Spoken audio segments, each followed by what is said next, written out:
Welcome to another episode of Inspired People Impact Lives. I'm your host, Josh Kosnick, and today we have part two with my friend Pete Hardesty. Now, best-selling author of Adulting 101, Book 2, right?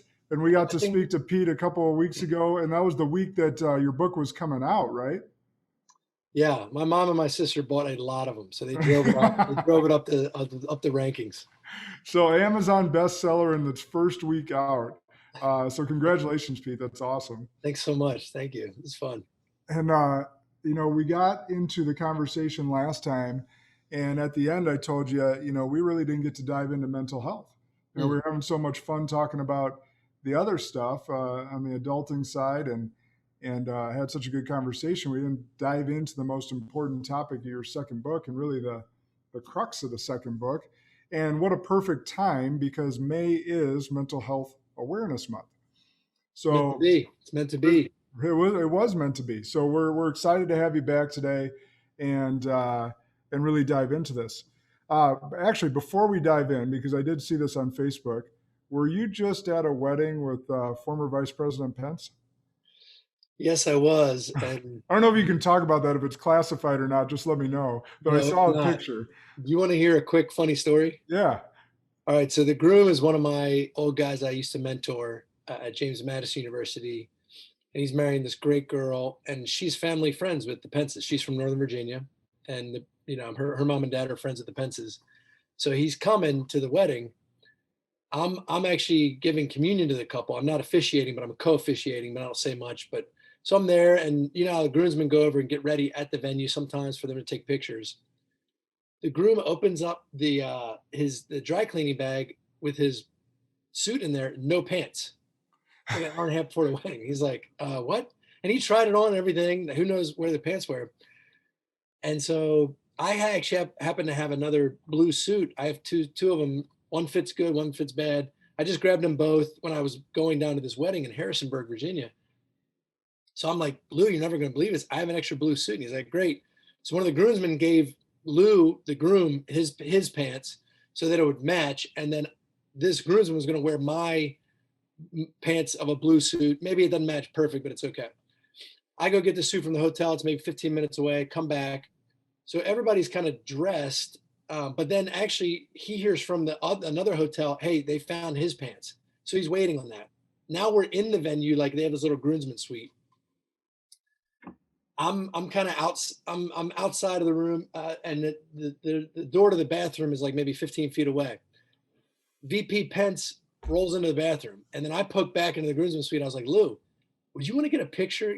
Can I ask Pence for a picture about, for you and the groomsmen? He's like, oh, that'd be great. So I'm hovering outside the bathroom. Two Secret Service are like, and I asked the guys, hey, can I ask the former vice president, if they can ask if he could take a picture? He's like, yeah, we don't speak for him, but you can ask him, see if he does.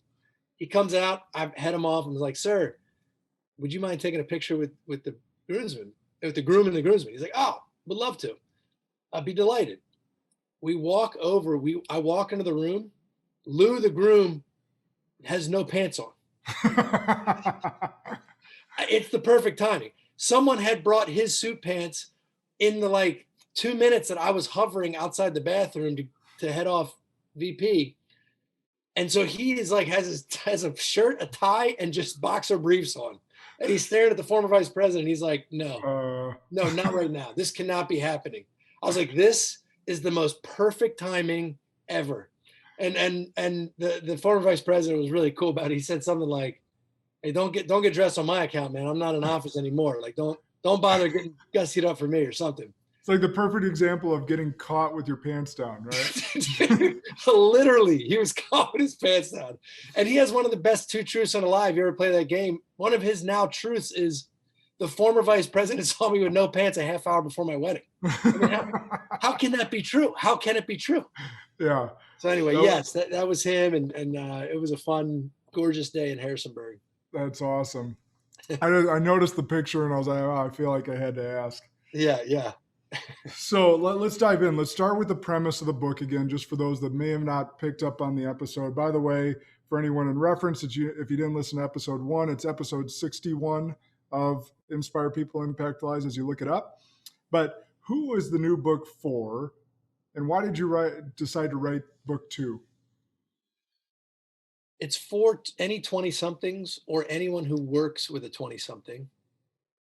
And this one in different, book one was all about kind of maybe hard skills, finances, professionalism, interviewing, relationships, time management.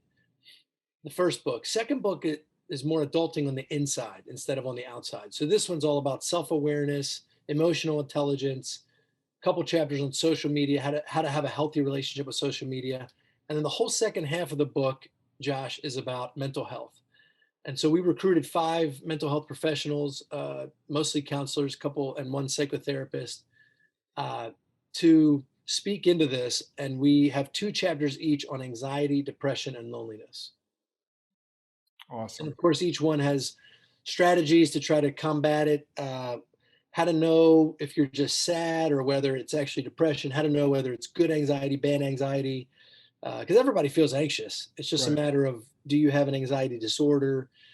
But again, we want to reiterate, we are not mental health professionals. We're so indebted to this team of 5 counselors. I think they have over about 100 years of clinical experience working with young people. So they were our authorities, and we ran everything by them. They contributed. We quote them. We have all kinds of lists from them. So we're really excited about the second one. I think it's timely, considering mental health was fragile before the pandemic, and now after COVID, everybody feels like they're a little bit, I don't know that many people are coming out of the pandemic in a better mental space than before. So Yeah. No, I 100% agree. And it's just interesting because we know how to deal with a physical disability, or at least react or have empathy to. mm, I think society as a whole really struggles with mental health. From the person that has the mental health issues and anxiety or depression, or potentially a different disorder, um, they struggle with being able to be open and vulnerable about it, because those that don't have it struggle with how to react and how to treat them.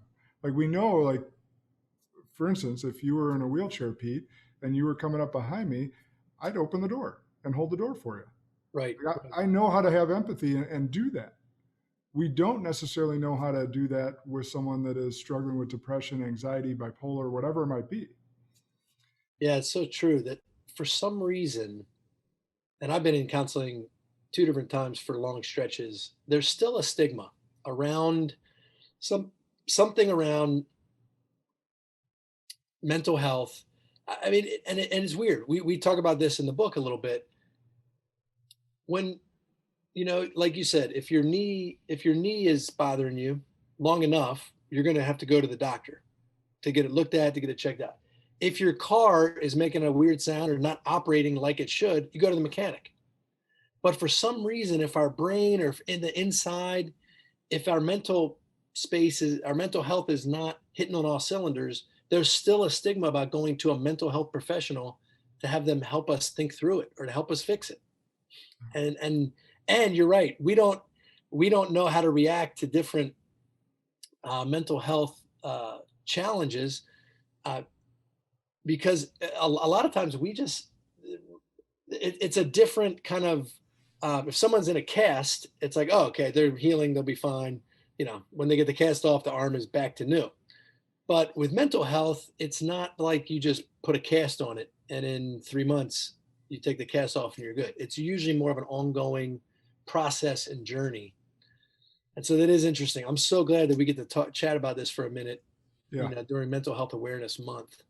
Yeah. And I don't know that I have any specific advice. Maybe you do, or maybe you got it from the professionals that you worked with to write the book. For those of us that are potentially not struggling and dealing with a friend or a loved one or a child that is struggling, other than to have as much empathy and as much love as possible for whatever they might be dealing with.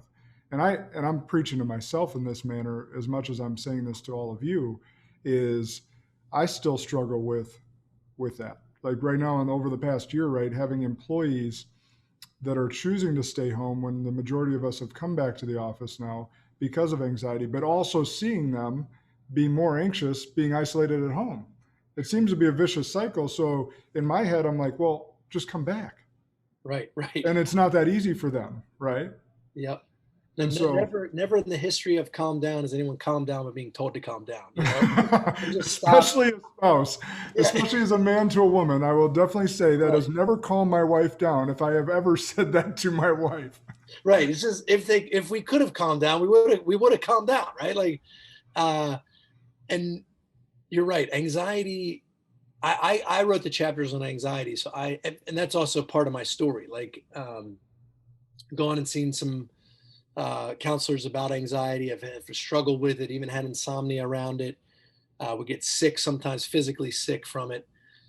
But I think even if you don't struggle with mental health challenges in the way of like anxiety, depression, loneliness, or fill in the blank, I think it is really you know somebody who does, and you either have a close friend or a loved one or a family member that does. And yes, we did. We have a section at the end of each one that says, "Hey, how do you deal with a person you care about? How do you help support them?" A couple of things that these counselors share with us is the one thing you want to make sure not to do is to say, like, if somebody's really struggling with anxiety, be like, "Oh, I know exactly what you mean. I freaked out when I couldn't find my keys last week," or something. And it's like, no, this is different. Like, this is not that's not a panic attack when you lost something. They would say the three things they mention is one, you validate their struggle, that it's okay. I mean, part of the whole book is it's okay not to be okay. Mm-hmm. Because guess what? Nobody's really okay. If you start peeling the layers back and look behind the curtain, everybody's got their issues. Everybody's got some things kind of in the closet. And so, and it's okay to be anxious. It's okay to wrestle with this, but it's okay not to be okay. But let's not stay that way. Let's not just kind of, well, okay. And so the other thing they would say is match your support to their preference. And that was really interesting to me. I never really thought about that because different people want to be supported in different ways, but you can actually ask them. Some people, if they're really feeling anxious or depressed or whatever they're dealing with, want you to be there and be with them. Or others of them just want you to kind of, support them. They might not even want you to be around, or they might want to go on a walk with you. But you can actually ask them, would it be helpful if I sat with you? Or would it be helpful if we went and did something? We call that the platinum rule. The golden rule is do unto others as you would have them do to you. Have you heard of the platinum rule? Yep. Yeah, like do unto others how they want done to them, because it might be different than you want to be done to you. And that's easy to know what the love languages and all that. We're all wired differently. So a golden rule is great. I mean, golden rule is going to help the world if we all operated by it. But the platinum rule takes some thoughtfulness. Even what does this person actually want? What would really help them? And then the last thing they say is express your genuine loving concern, and if appropriate, gently help them find professional help. Say, hey, you might want to help them do a little research on a counselor, or if they go to church, almost every church has a kind of a counseling department or can recommend some good counselors in town. And they're even doing that through telehealth now too. So they don't even have to go in. Again, if some people are really still uncomfortable about being in person or going into indoor spaces, they're doing a lot of stuff over Zoom as well. Yeah. Yeah, a lot of it. And the other thing I would mention there we've mentioned this on a previous podcast, is that almost every major employer has an employee resource line. Almost every one. And over 90% of employees don't use it. It's overwhelming. Yeah. So we've started in our culture. I have about 200 people that are in our business or in our organization. And we've popularized it. We talk about it. Say it's normal to call and utilize that line, and they'll match you with a counselor, and they'll do meetings over the phone. And if the need is more localized and you need an in person, they'll match you based on the health insurance with a local presence. Mm. So it's normalizing that, because knowing that, hey, it's okay. And actually, that's the path of least resistance, to be able to speak with someone over the phone confidentially. You don't have to even, face someone, face to face. Like, it's over the phone. You can ask some questions, kind of test the waters, if you will. Yeah, dip your toe in. Yeah, Yeah, dip your toe in. It's that's good. that's the that's the, there's good news in this, that most people that seek treatment find relief, and they're highly treatable and they get better. I got better. I mean, it took a while. It wasn't like it wasn't this, magic pill or something, a light switch I just flicked on and off. But um, those people with uh, anxiety, only 37% of people with anxiety disorders actually end up seek treatment. Hmm. Less than half. And it's a very highly treatable thing. And you find relief, you find help. Not everybody, but so there is good news that most people that really try some of these strategies really do find that it helps. Yeah, that's interesting. That percentage is really interesting, but it matches, right? If 90% of employees won't even call an employee resource, center, ERC, I Yeah, guess we'll say, right. um, then yeah, that matches. Yeah. So, all right. So let's talk a little bit about that. It's okay to not be okay. The pandemic side of things. Um, how do you have research or numbers? I don't know if you did in the book or not, because I'm not there yet. On how much the percentage increase has happened through the pandemic, as far as people identifying with either mental health. I know the suicide call rate numbers were up over 200%. I did see that. But do you have any other percentage stats with over the last year? I just have one, and it's actually really alarming. And it's 1 in 4 young people have had thoughts of harming themselves during the pandemic. Mm, And young people, I think that one was 13 to 21, so basically high school and college age, which that's way higher than normal. I usually the other stats I've seen is maybe 10%, 5 to 10% have really. I think it was, you know, I with anxiety, undergrads of college, I know that in 2011, 50% would say they experienced overwhelming anxiety, and it went up to 63% in 2018. And that was, again, pre-pandemic. I think because we're still in the pandemic, I don't know that. I haven't seen a lot of stats from there, but I do know that it has been hard on everyone, and especially hard on young people, because of how their lives are. They're just around their peers a lot more than we are. A lot of people work in an environment where they might have a couple people in the office. They might have worked from home even before the pandemic. But when you're in high school or college, I mean, you are around people 24/7, your own age, a lot of them. And when that's taken away, it really affects people at a deep level. yeah. Even so I don't know how they were in Virginia, but at UW Madison, you had to choose whether or not you were going to attend 100% virtually from being at home, or stay in the dorms. Mm. And if you stayed in the dorms, everything was still virtual, but then you had meals brought to you. You couldn't leave. You had to sign in, sign out, all these different things, like all these precautions. And I'm probably not even getting them all accurate, because I'm not a student anymore, but I do know some of them down there. And there's really, really strict precautions. And basically, let's face it, every university and every company was facing these precautions. Yes, because there's a pandemic and they're worried about people dying or becoming ill from it. But the even further, you peel the layer back even further, and it's to not get sued. Mm.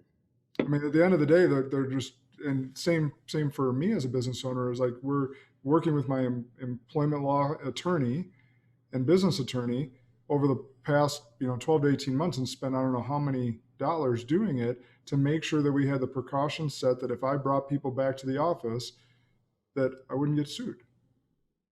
Yeah, and the hard part is, once one college does a really big preventative measure where either went all virtual or whatever, you can hear all these colleges thinking, well, if we have a student get really sick or God forbid pass away, you know, they're going to point to this other college and said, why were we in person for class when this other college was all virtual? It's your fault. So all it takes is a couple universities, you know, and everybody kind of has to go towards a very, very preventative measure. You can imagine your freshman or senior year, sophomores and juniors, that's a significant this year, but like, man, if this was your freshman year of college, and you didn't go to class. I know at James Madison, that's the one I'm most familiar with. And because I worked there for 13 years, they went back and forth. They brought all the freshmen in, they had this big outbreak, sent everybody home, not even in the dorms, close the dorms, go home. Month later, bring everybody back, but with lots of precautions. Dining halls aren't open, the gym's not open, your rec center's not open. It's just, you can imagine how tough, and you make a lot of great friends that, Mm-hmm. that your freshman year of college is kind of when I'll get together in 2 weeks with, 4 guys that I met my freshman year of college, and we lived together, best friends, and still are really tight, and Yeah. so. And a lot of that was taken away. But we are resilient, but there is a lot of stuff that is missed, that camaraderie, that networking, and some of that networking leads you to some of your job opportunities later. Mm.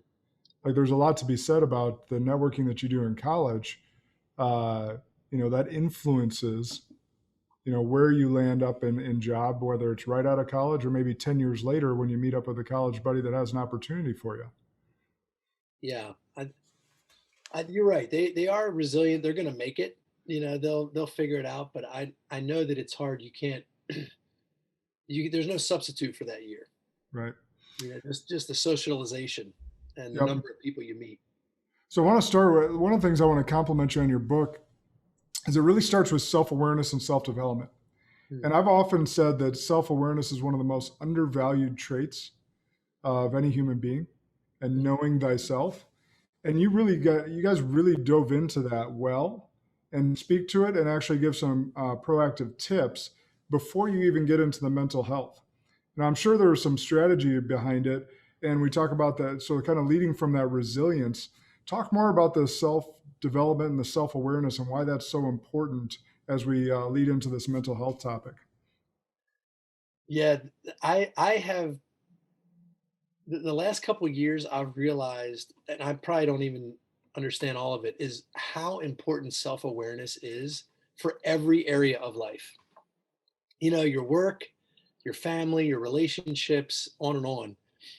And there was this really interesting study done, and we kind of detail it in the book, that it looked at what was the most important correlating trait for amount of money you make and how happy you are. And you know what came out on top? After 30 years, self-awareness. Like the most self-aware people were the most happy and making the most money, which I was like, wow, okay. So if you want to make a lot of money and be really happy, get self-aware. And I think it's because I think self-awareness affects all these other factors in your life, that's the happiness and the money piece. And so, but we all know, that even in your office, I bet, I know a lot of people are are part of your podcast that are kind of business leaders. You could take any person in the office and you make them stand up in the front of the office, and there's going to be one or two things that everybody in the office knows about them that they don't know. Mm-hmm. Including And those me. are called blind spots, right? Yeah. The most self-aware people still have blind spots, but they start to learn about them and they start to figure them out. And the good news is everybody has blind spots. Bad news, everybody has blind spots. And so, but what we want to do is start to minimize them, discover them, figure them out. Self-awareness is just knowing yourself and also knowing how you come across to others. And there's one leader that I know, and she asks people, how do you experience me? It's such a weird question, right? Like, but she's asking, like, how do I come across? What can I do? And in any of my evaluations, we did a lot of evaluations with college students, which is kind of unusual. There was always time in there that they could evaluate me as their leader or supervisor or whatever. And I would always ask every single time, hey, what am I missing? Can you give me one or two of my blind spots where I'm not really seeing this accurately? How can you help me see this? Because I wanted to increase self-awareness. I want to, because then you lead better, you live better, and really you also care for people better. If you're more self-aware, you can you can actually accomplish more by by being more self-aware. So I've become a Yeah. big fan of it, and I actually I learned so much even by writing, those chapters. So Well, they're so good, and I agree so much with them, and that's why I wanted to talk about it because one of my coaches has always said, and he says this quote: "You will never fully know or understand the impact of the words that you have on those that you lead." mm, And I still don't to this day, right? So the influence and the impact that you have on those that you lead, you'll never know or fully understand that. mm, And so when you peel that back a bit, one of my blind spots I've been told is that I come across sometimes unapproachable. And mm, so one of the things that I talk about with people and try and get out of from behind my office door and go around and kind of mingle, at least do what I call a couple laps around the 25 to 35,000 square feet we have between the two floors, is do a couple laps and try and chat and uh, let people know and talk about, hey, my door is always open, mm, right? So although I might have RBF at times or or come across unapproachable, that's actually not my intent. I'm yeah, actually very approachable, but there's something either I do either in my serious demeanor or how I come across to others that multiple people have told me that I got to try and make myself more approachable. mm. So And there's truth. One, you opened yourself up. I'm sure people didn't just walk up and say, "Hey, you're unapproachable." You probably were asking them. Finding that out says a lot about you. But then also, anytime we get feedback about who we are and what we're doing, there's going to be truth in it. Now, it might be 10% truth. Some might have been, but I've found usually it's way more truth than I think. Usually it's going to be in the 90% truth because they've experienced that, they perceived it. And in some respect, perception is reality in a business environment. How they're perceiving you is the actual reality, even though that's not actually how you feel, or if it's not actually true. You are approachable, but if they're getting it, if they're feeling that or seeing it, that's their reality. And so um, that's great. But you would grow to go, to kind of attack your blind spot head on. I like that. yeah, and taking those assessments like you mentioned in the book as well. Hmm. I think there's so much. I love those assessments. You have to be honest with them, and to the extent that you know yourself at that point, be as honest as possible, not trying to get a certain result. I find this. It's funny. I spoke to colleges many of times, college classes and whatnot, and I was telling them, I was like, hey, if an employer asks you to take an assessment, don't you dare take it in the manner that you think they want you to answer. Right. You think those assessments aren't smart enough to figure out that you're trying to fool it? Right. Or that we're not smart enough to realize that, hey, this looks a little wonky. They probably answered it the way they thought we wanted to hear. And if you're thinking about getting this job, you don't want to fake it and put other stuff in, because then you're going to hate that job. If Yeah. you get a job that you weren't even designed for, you're going to hate it anyway. So yeah, Yep. you want to be super honest on those things. Yeah. And you get to know yourself better. And I'll say that one of the assessments that we use as an initial screening tool, that's true. It is partly because it's a sales aptitude profile. And what we do has elements of sales in it. So with that, yes, it is a screening tool, but I'll tell you the vast majority of what we use it for is coaching. Hmm.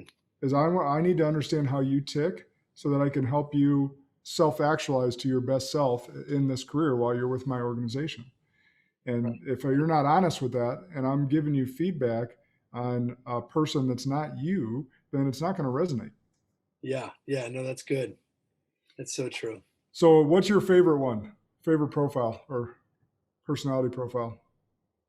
I think they all have merit, but the last year I've really learned a lot about that Enneagram one. I knew you were going to say that. You mentioned it in the book. Yeah. I have an advisor of mine who's also an attorney, and and I still haven't taken it yet, although he's been begging me to. But he forwards me his. Are they daily emails that come to you No, well, or I weekly? bet you can get them. Yeah, I get weekly from there's several different institutes and different, Well, no, the Enneagram one specifically. He forwards me his result or the emails that he gets, and he's like, "Oh boy, did this one hit home." yeah, yeah. And you know what I really enjoy about it too? It tells you how when you're operating out of a place of being unhealthy, what you go to. Whereas most of them just tell you how you're wired, and you can learn, this one says when you're either feeling anxious or insecure, you might go towards this, and this is how you operate. And it's funny, you read it, you're like, nope, yep, that's me.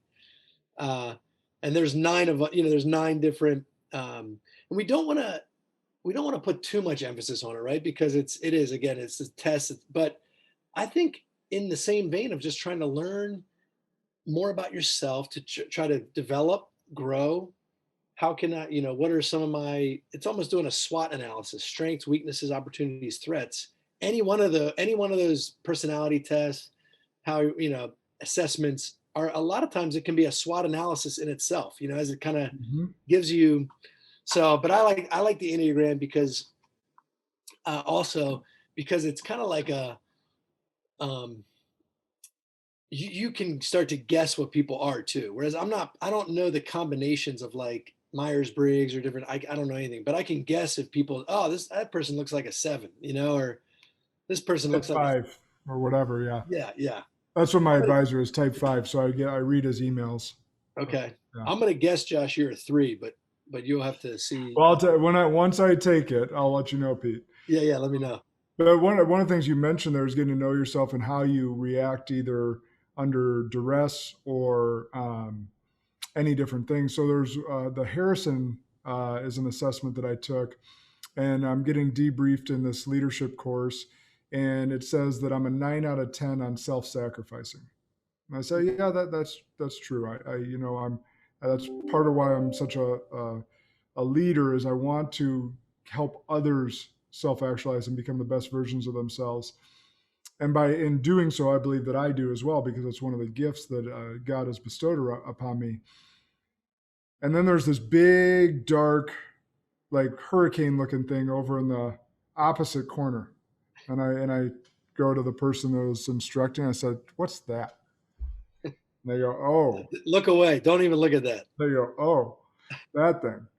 Uh, what that's saying is that if you ever feel taken advantage of, or that someone isn't appreciating the gifts that you're given, that self-sacrifice that you're given, you flip and turn into a total asshole. Dude, And I was like, yeah, yeah, that's true. you're like, you got me. You Yeah, got me. yeah, you're like you're dead to me. Like in that instance, like I don't want to. You chose this path. I was being giving and self-sacrificing. You chose not to appreciate me. Now you're dead to me. So I was like, okay, so that's something to keep an eye on.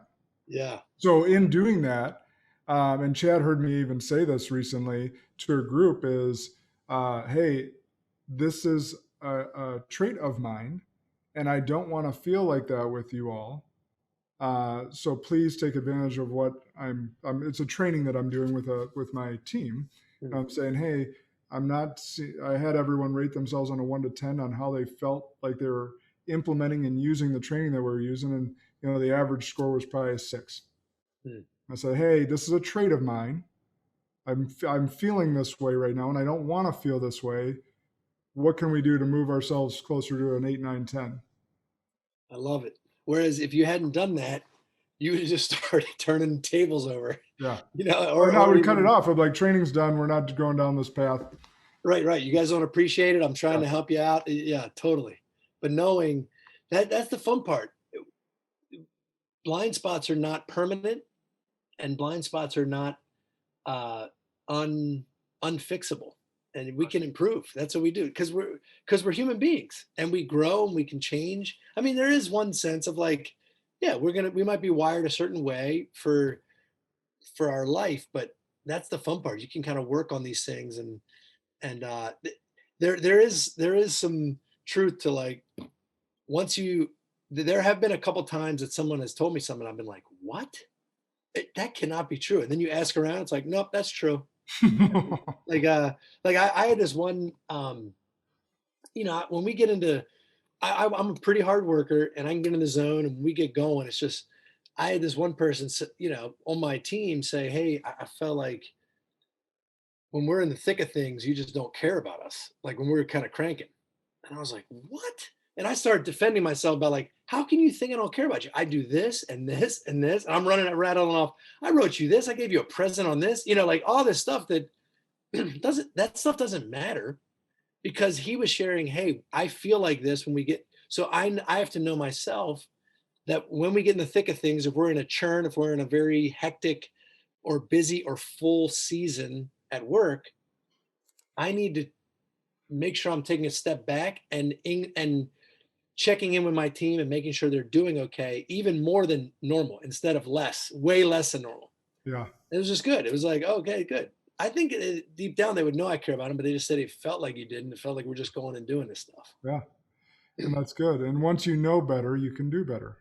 Yeah, that's good. Yeah, So, you could almost sum blind spots up like that. yeah. Know better and then do better. But a lot of times we don't know better. Yep. No, exactly right. And I also wanted to say, you mentioned the person that's doing really well. And what I've found is that sometimes people, you can do really well in life and business and make a ton of money and not be happy at all. Right. And I've experienced that. I've had clients that made way more money than I do, but I had way more freedom and joy than they did. Mm. And without knowing yourself, you can find yourself going down this path of making gobs of money, but have no joy.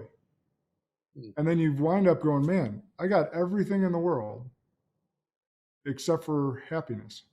And why is that? Because you went down this path of just earning money and you thought you had this vision, but you never slowed down enough to be like, man, do I really enjoy this? Am I having the impact I want to have? Do I have the freedom with my family to spend with my kids? And so I think that's a great point. That's interesting, man. I've never thought about that in the context of knowing yourself, because we talk a lot in Young Life about drinking from different wells that don't satisfy, right? And so we all know somebody, like you said, who makes 10 times as much money as we do, but they're the most miserable person we know. And I always think of Ted Turner with that. He started, I think he was the owner of the Atlanta Braves for a while. He started TNT and TBS, Turner Broadcast, a bunch of TV networks, a bunch of big media companies. And for a while, he was in the top like 20 or 30 richest people in the world. And someone had said, Mr. Turner, like a reporter was asking, hey, are you good with the money thing now? You're like, you're worth 3 point something billion. And this is like 30 years ago. And that would be where, and he said, nope. Well, when, and they asked him, when will it be enough? And he said, $1 more, when I get $1 more. And thinking that is actually a lack of self-awareness, of knowing himself, knowing what actually satisfies. That's a good question, right? To ask, because a lot of people start something, you just kind of do what America tells you to do. Like try to get the best job out, try to make as much money. And there's certain benchmarks, you just keep going, but you're right. You never ask yourself, like, is this what I actually want? Like what actually satisfies in this life? And what is actually a legacy? And I'll tell you this, I worked in a nursing home in the summers in college, every summer, 4 summers in Baltimore, Maryland. And there wasn't one person that I talked to. And I would always ask them neat, fun questions about life wisdom and trying to learn. There wasn't one of them that said, I wish I worked a little harder to try to make a little more money. Almost every single one of them said, gosh, I wish I had spent a little more time with my kids. Or I wish I had been a better mom or a better dad or a better, and there's a great book. I actually have it up. The 5 Regrets of the Dying. And basically they just took a survey of people on their deathbeds and said, what do you wish you could have done different? And how can we learn? Because God willing, we have half to 3/4 of our life still in front of us, maybe, or a lot of life. If But how can we learn from that and not make those same mistakes that we all make to some extent, but to really invest in what matters in this life, and let's give ourselves to it, right? Yeah. Actually, I don't know if it's stated in that book, but I read recently the research on the dying. The number one regret most recently was they wish they would have let themselves be happier. Mm, And if you think about that, they had this sudden cognition that it was a choice, right, right? right. Mm, They had a choice in the matter. And then you go think about self awareness. They clearly weren't self aware to know that their happiness should have been a priority of theirs and that mm. it was in their control, again, outside of mental illness, that it was in their control to be happy and they didn't let themselves. Have you seen that study about how much money does someone need to make where when you make more money than that, it doesn't increase your happiness? It's actually No, I great. haven't, which would be great for my industry. What is it? Yeah, what's your guess? What's your guess for how much? And I think Uh, it's a family of four, not in like a big metropolitan area, so not in like New York City or Chicago or $10 DC. million then. What'd you say? 10 million. Yeah, I mean, 73,000 yearly salary. Oh, you're going yearly salary. I was going net worth, but Yeah, either yeah, way, sorry. 10 million was a bigger guess then. Yeah. Isn't that crazy that I think you can read about it, but it's like once you make that much, if you get a flat tire, you're not worrying about the flat tire because we know, Josh, that money doesn't equal happiness. Right. It really doesn't. Like because or if it did, the richest people will be the happiest. And we found, like you mentioned, the opposite. It's actually the richer you are, usually the more miserable you are, the less happy you are.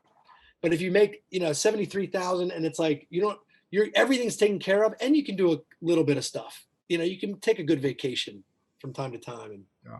so That's interesting. it was I've way lower often, than I thought. Yeah. they've all often been, that question comes out, and I've been asked this question. And I have the same answer every time. What would you do if you won the lottery? My answer is I wouldn't change who I am, and I wouldn't stop working. I Right. think a lot of people would say they would stop working, and I would say, and I would do math because I'm in the finance industry, so we do math. Uh, I would do math to figure this out, but I think that's like 95% of people that take the lump sum in lottery file for bankruptcy in the next 5 years. And most of those people have never had significant money, so they don't know what to do with it. And they also have people coming out of the woodwork. So one of the other things that I would do, just again having a little bit of knowledge, is set up a trust that the vast majority of that money is gone. Mhm. You could, if you're a family member that came out of the woodwork, sorry, that money's gone. Right. Gone Right. to it's gone to charitable sources all over. So I'd create a trust that would allow to do that, and the other 10 to 20% that I'd keep would, you know, personal endeavors, family endeavors, kids, college, whatever it might be. Mm. Uh, but 80%, and I wouldn't give it all away right away because my feelings, so it'd be in trust, like given away, like I can't touch it, but my feelings may change on charitable organizations, how they're run. Are they spending too much money where they could be going back to the kids or something of that nature? So Right. that would be Right. my answer with that. But it's yeah, it should, what you do in life should bring you joy. Mm. If it's not, I think that's part of being self-aware enough to know I need to make a change. Yeah. Yeah. That's good. All right, so let's move past the self-awareness because I think there's a lot more to cover here. You talked about good anxiety and bad anxiety. Could you give an audience example of that? Yeah. So we all experience anxiety, right? I don't think you're going to meet someone who doesn't.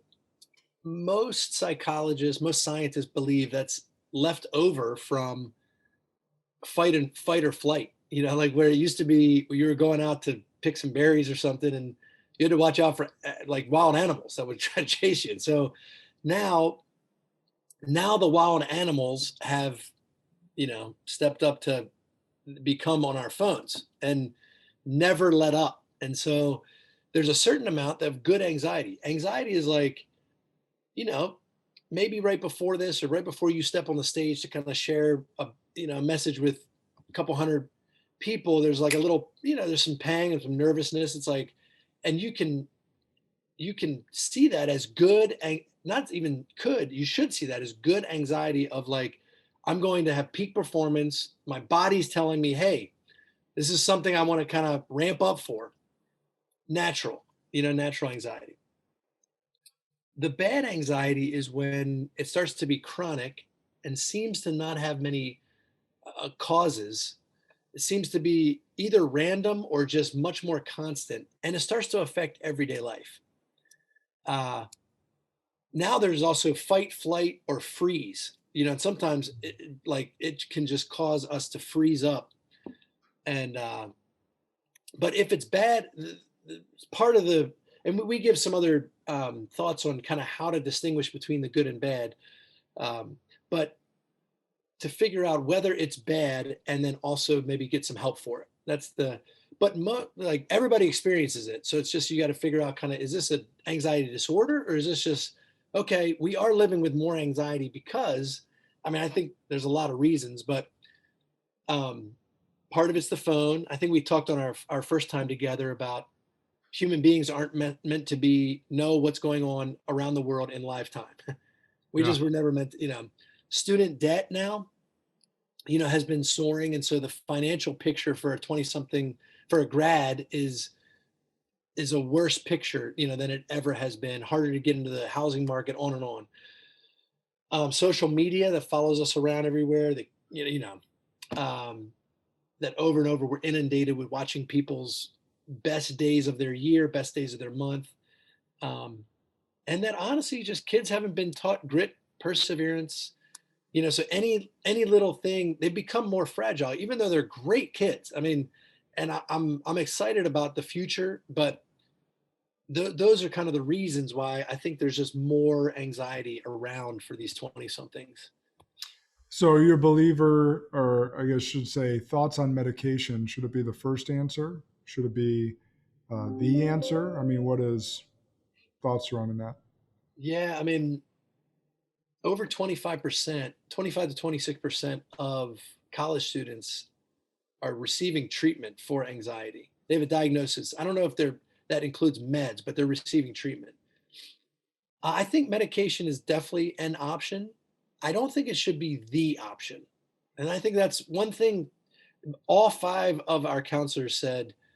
They think that too quickly people are just go to medication. And in a lot of cases, it can be really helpful for sure. But I don't know I don't think you want that to be your first go-to, especially for anxiety. There's so many good, um, we give 10 strategies and then about 15 tips and tricks. But before medication, it's like really deep breathing. And I was the most skeptical about this one, like Josh, this was when I was like, deep breathing really is going to help me in anxiety. But it is, 3 out of the 5 counselors said this is the number one preventative measure for anxiety. Just learning how to breathe can, practicing self-care, of course. I think a lot of times when I'm the most anxious, I have not been sleeping well, eating well, on and on. Maybe I had drank too much bourbon the night before, or, something, or I'm just not really taking care of myself. I'm realizing I'm in a crazy stretch or something. And then, really reducing screen time, that's the more screen time has been shown to give more anxiety. Mm-hmm. It's like, oh, who knew? So, but then I do think medication is in there. I don't think we should avoid it, but I Shouldn't don't think we jump to should it. run to it as the Yeah. first and only option. Yeah. No, I agree. And people are too often getting their self worth or validation through social media instead of through themselves or through God or through whatever they want to believe in. But it really, you need to get right with yourself and not through social media and what you're talking about there. Josh, if I follow, like, Instagram is my favorite social media platform, and let's say I follow 730 people, which I follow way more than that. That means, and I think most 20 somethings also follow more than that. Do you know that that means if I follow 730 people every day of the year, 2 people I follow are having the best day of their year, right? Just 730 divided by 365, just plain math. And you know what? You post usually more. If you're having the best day of your year, the most fun thing you did, most adventuresome, and you post usually multiple times a day. If you're doing something wild in an exotic location, this is the crazy one. If I follow 730 people, that also means that 61 people are having the best day of their month, one of the best 12 days of their entire year. So every day when I go on Instagram, 63 people that I follow, and I actually follow 3 times that. So 189 people are having either the best day of their month or the entire best day of their year and posting about it every day, not like once a month.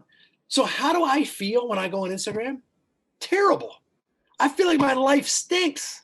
I feel like, and I never feel better about myself, but I keep going back to it. The social media, and we talk about this in the book, they are crafted, they are engineered to be addictive, literally engineered. Most of the social media leadership, executive leadership, won't allow their kids to get onto their own social media that they're leading. Yeah. I'm like, that's an indicator. You've probably seen The Social Dilemma, a great documentary. Anyway, but I think that's just inundated with, so this anxiety and depression comes from, one of the factors is like just over and over in our face, just showing, again, I only knew what like 3 or 4 of my friends were doing because I had to call them and find out over the summer. Yeah. And now I can find out what 730 people are doing every day of the summer. And how many of them are on vacation? Half or a quarter? 200 people every week are these cool things. And I'm like still in the office doing, It doesn't even matter if it's one person that's on vacation and you're not, you feel FOMO, right? So yeah. And multiply that by 100. Right. Those are crazy stats right there. I hope everyone took that to heart. The one thing I want to go back to too, I was smiling when you were saying it, the breathing thing. I'm a big Wim Hof fan. And so every morning I start with a breathing exercise. It's about 12 to 15 minutes long to get my lungs oxygenated, my blood, more O2 going through it, all like positive chemicals going into my brain first thing I do in the morning. So I hydrate and then I go into breathing exercise, part of my morning routine. And Wim Hof, if you guys don't know him or of him, I think you might be living under a rock, but there might be still some that don't know him. It's WIMHOF. He's an Icelandic dude, and he's got his own app now, and you can do these breathing exercises like I do. But I'll say in an anxious moment, or I will say even one of the things that I've learned with dealing someone that might trigger me, and my go-to emotion is anger. So I need to take a deep breath. There is actually a lot of science, I shouldn't say a lot of science that, like you even mentioned, that taking a deep breath in that moment can center, ground, and relax you to be able to react in that moment appropriately instead of doing something that you might regret. Mm. And our physical, even as you take those deep breaths, if you can, your posture and how you sit, a lot of times I realize all of a sudden I'm like, I've looked and I'm like, I'm trying to look like the Hulk in here. I'm about to smash stuff. But to sit palms up, maybe rested on our thighs, feet flat on the floor, and you take, 3 or 4 really deep breaths and out. And all of a sudden, it's like this clarity starts to shift. And it's like, I was about to write an email that I would have regretted, or something. And it's like, oh, I'm not going to write that right now. Or I might still write it, but it's going to have a different tone, Yeah, that's right. So let's do some actionable takeaways because I know we got about 8 minutes and you got a hard stop. So Yeah. Actionable takeaways. What are some ways to have healthy relationship with social media? You just talked about Instagram being your favorite. You talked about how many people are having their best day ever on a daily basis. What are some healthy measures that you've taken that others can copy? Yeah. And again, I want to speak from these as a learner because I still don't have it figured out. Josh and I are on a bunch of groups that we share a common interest in, and I'm on Facebook way too much. I'm on Instagram way too much still. So I'm trying to learn it. I think scheduling social media time during the day has been one of the most helpful things as a reward, like not just being on constantly. but you can let it be a reward. Crank for 2 hours and then give yourself 15, 20 minutes to hop on. Turning off all social media notifications. I mean, I've even had a couple friends take off all the social media apps off their phone where they have to get on their laptop to get on. I'm not there yet, but they've all said their life's better. That seems radical to me, but um, I think something else that's been helpful to me, and this is from the book Indistractable by um, Nir Eyal, Nireyal. Um, he you move all your social media stuff not on your home screen of your phone to second or third screen into a folder and into the second or third thing of a folder. So you almost make it, it's just another little step to kind of you have to go through, and you title that folder wasting time, amusement, playtime, or something that just reminds you that you're going on. I think this is true.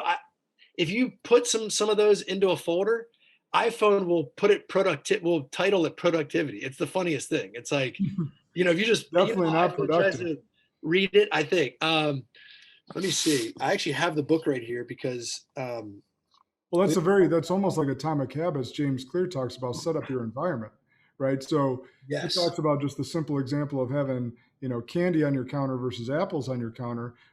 Our environment triggers like you're not even thinking and you walk by and grab a handful of candy, or you're not even thinking and you grab that apple instead of going into the pantry to get candy. Yep. Yep. No, that's great. I think that's a good, because our habits, you're trying to affect your habits because we know our habits are just, we are our habits. That's going to be your future. The two other tips we have around social media are take regular time of fasting from social media. I think that's good. It's almost like a cleanse. Um, I went on this retreat last year for 48 hours and we were like, no phone. And I like went into withdrawal. I was literally shaking. I was like, what's wrong with me? But then after the first day, it was like this clarity of thought, peace.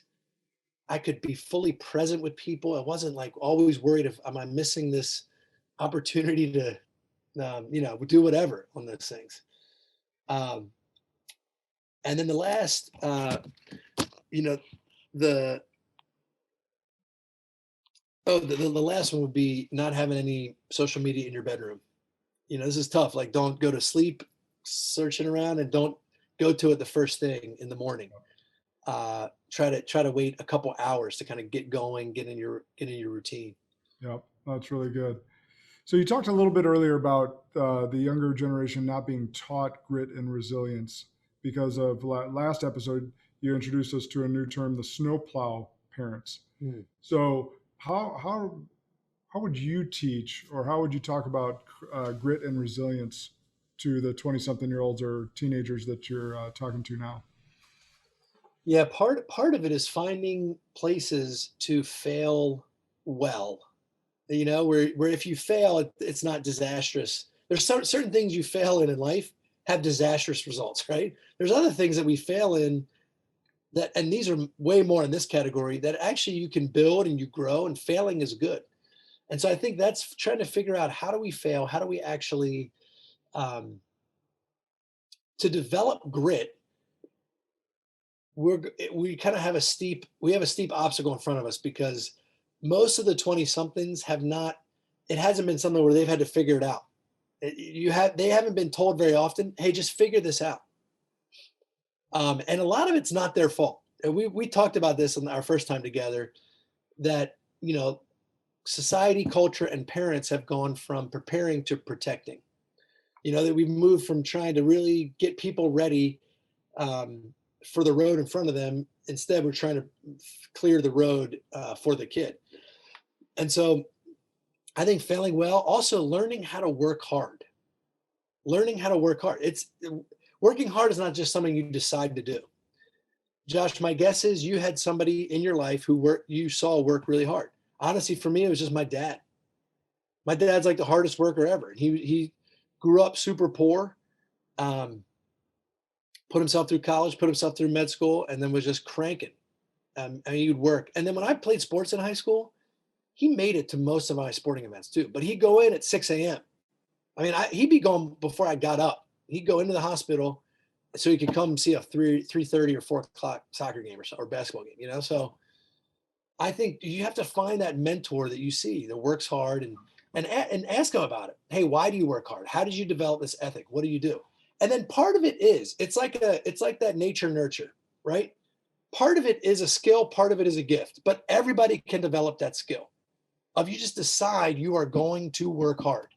Hard work, it covers over a multitude of deficits. If you give me someone who's a hard worker and teachable, I feel like we can take the hill, Yeah.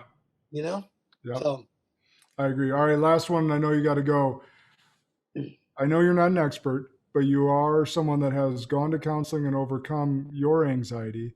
What are some practice proven strategies based on the experts you spoke to and your own personal experience to overcome some anxiety, depression, and loneliness? yeah, I mentioned a couple before, but like you mentioned, learning breathing exercises, deep breathing. Um, One of the things is to not worry about the label. Again, it's okay not to be okay. I think part of it is we're so worried about the stigma, and that was part of the reason we wrote this book, is so we can destigmatize this having trouble around our mental health, because we're all broken people. We've never met a perfect person. We all have problems. Some of us have problems, more problems in our physical body. Some of us have more problems in our mental body. But guess what? We all have problems in both physical and mental and emotional and spiritual. We're all broken. Um, and so to not really avoid, to not fear the label of having, a mental health challenge. Another thing that really can help is to acknowledge it. One of our counselors gave us this analogy, and we kind of expound on it in the book, is that when you're driving in the car, that you start to feel anxious, like really super anxious. You acknowledge it. Hello, yeah, I see you. I see you, anxiety. Okay, but they're still in the car with you, but they don't get to drive the car. Mm. Like feelings, they say, are great friends but terrible masters. So you never Mhm. but you acknowledge it, you see it there, and you say, I'm not going to let you drive this car. I'm still driving my car. I sense you. I see you there. And actually, if I'm about to do something, if I'm about to go on stage, or if I'm about to have an interview, or if I'm about to do an interview, or I'm about to take a test, I'm going to allow this anxious feeling to propel me into a better state of performance. I'm going to actually be better because of it. I see you and acknowledge it there. But it's not here. You don't dominate me. You don't get to drive the car. Um, and then I'm going to use honestly, I you as think, fire. what you said? I'm going to use you as fire. Yeah, exactly. I would use you as I'm going to motivation. use you. You're not going to use me. I love it. Yes, exactly. That's a great way of putting it. And then I mentioned this before, but practicing self care, a lot of times when I was starting, the more tired you are, the more exhausted you are, the more spent. Um, Eating well, if you getting a good night's sleep, getting rested, eating well, sometimes you wake up the next day and it's like, oh, okay, I was anxious because my body, I wasn't operating right. And again, and then also you try all these, because there's like all these recipes. We give 6 or 7 big strategies and then 10 or 15 tips and tricks, almost all from the counselors. But it's like a recipe. We're all wired differently, so you kind of go and try different parts. Not everyone doesn't have the exact same recipe for a cure. But I think also to go to a counselor. That's something, to go talk to someone who's been trained. We mentioned, like, you got a problem with your shoulder, you go to the doctor. You got a problem with your car, you go to the mechanic. But somehow we got a problem with our brain and we're not feeling right on the inside. We don't want to talk to anybody about that. Yeah. We should go to a brain mechanic, a mental health mechanic. It should not be something that is looked down on, or has this stigma about. So I would say try a bunch of stuff, try a bunch of these treatments. And the truth is that most people, when they really go after these strategies and seeking treatment, they do get better. They really find relief. Oh, that's awesome. Well, again, we're at past time now for you, so I really appreciate you taking the time for round two. Everyone, this is the book. Go get it on Amazon. Hey, he's got one right in front of him as well. Adulting 101, Book 2. I promise you, I read a lot of self-development books, and I'm halfway through and loving it so far. So take my word, go grab that book. Pete, as always, brother, thank you. Thanks again for having me, Josh. Always a joy to be with you, man. Absolutely. Everyone out there, have as much impact as possible on those you lead.